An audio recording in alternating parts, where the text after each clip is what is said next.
Oi, alunos, tudo bem? Hoje nós vamos falar do primeiro modelo atômico que foi criado, tá? Pelo John Dalton. O que é átomo? Átomo faz parte da matéria.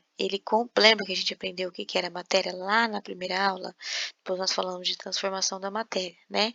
Então, o átomo, ele faz parte da matéria. Ele compõe a matéria. O átomo é a menor unidade da matéria, tá bom? Matéria constituída por átomos. John Dalton fez o primeiro modelo atômico, tá? Hoje a gente não segue esse modelo atômico, que depois do modelo atômico de John Dalton foram sendo criados os demais modelos atômicos até nós chegamos de hoje.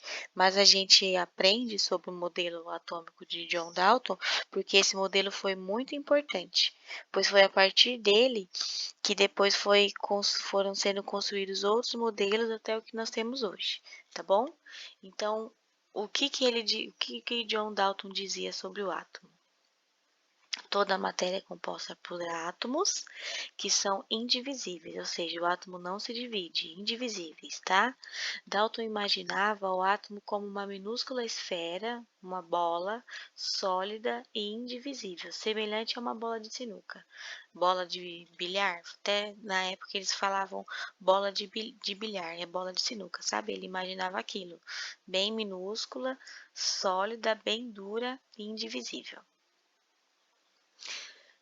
Ele também dizia que todos os átomos de um determinado elemento são idênticos em massa e em propriedades. Então, se eu tenho um elemento, por exemplo, o alumínio, elemento alumínio.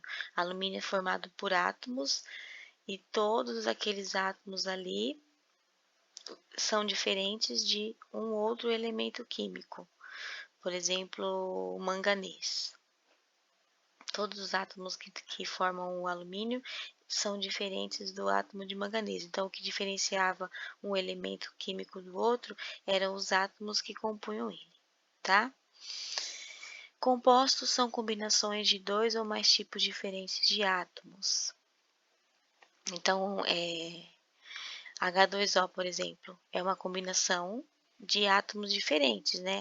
Água, H2O. Então, eu tenho H, hidrogênio, e O, oxigênio.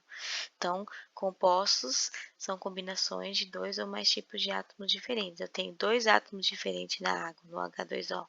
Eu tenho o átomo de hidrogênio e tenho o átomo de oxigênio, tá?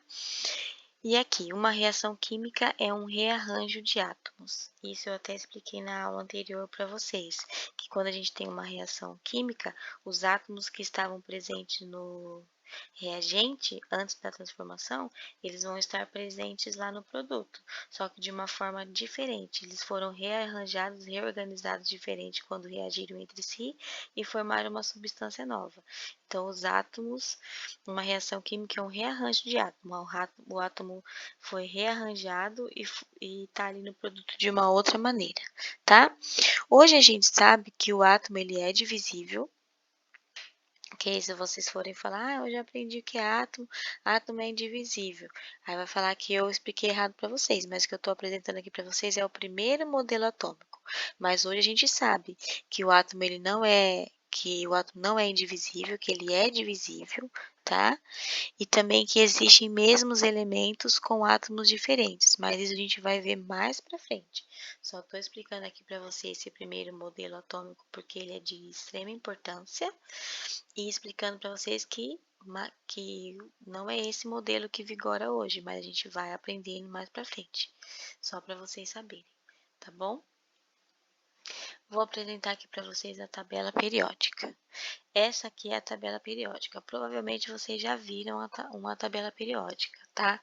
Onde eu tenho aqui todos os elementos representados por esses símbolos aqui, por essas letras, tá?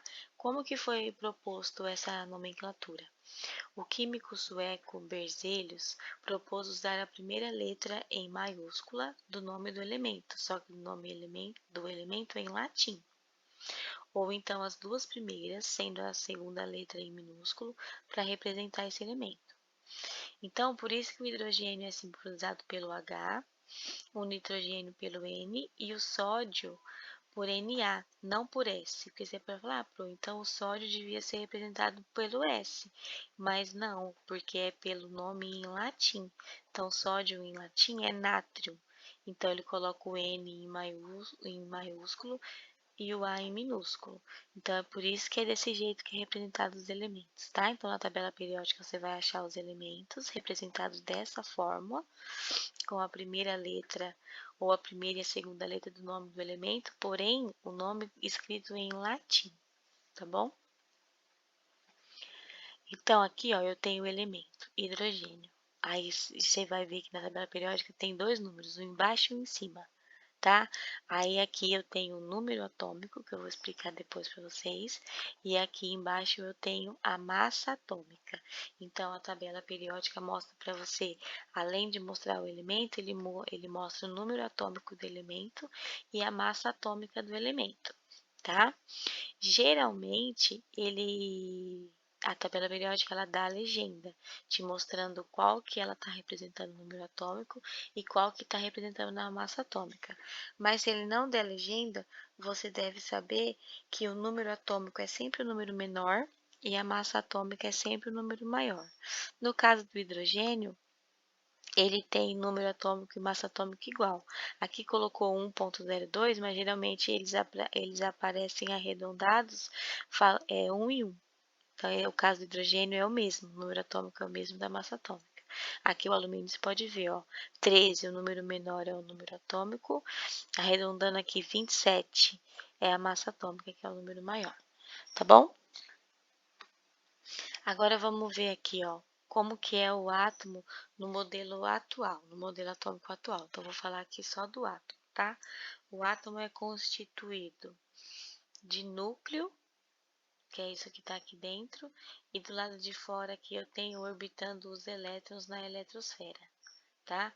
Então, essas bolinhas cinza aqui representam os elétrons que está fora do núcleo, está em volta do átomo, e aqui dentro eu tenho os prótons e os nêutrons, tá? Então, a gente está apresentando aqui para vocês elétrons, prótons e nêutrons, que constituem o átomo, tá?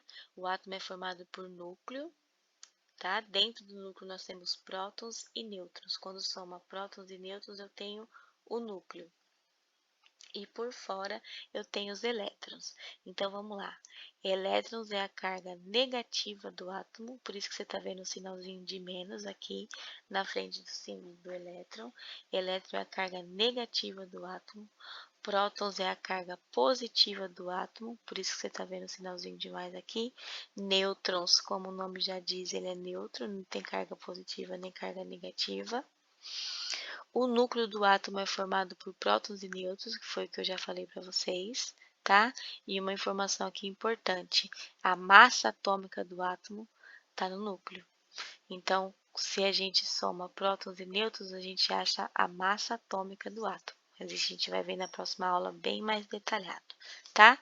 E os elétrons ficam fora do núcleo, ficam ao redor do núcleo aqui em volta, tá bom? Então, vamos lá. Átomo tem elétron, prótons e nêutrons. Átomo tem núcleo. No núcleo, dentro do átomo, no núcleo do átomo, nós temos a soma de prótons e nêutrons. E do lado de fora, nós temos os elétrons. Elétron é a carga negativa, próton é a carga positiva. É bem simples. É bem simples, pro? É isso, tá bom? Por agora é isso.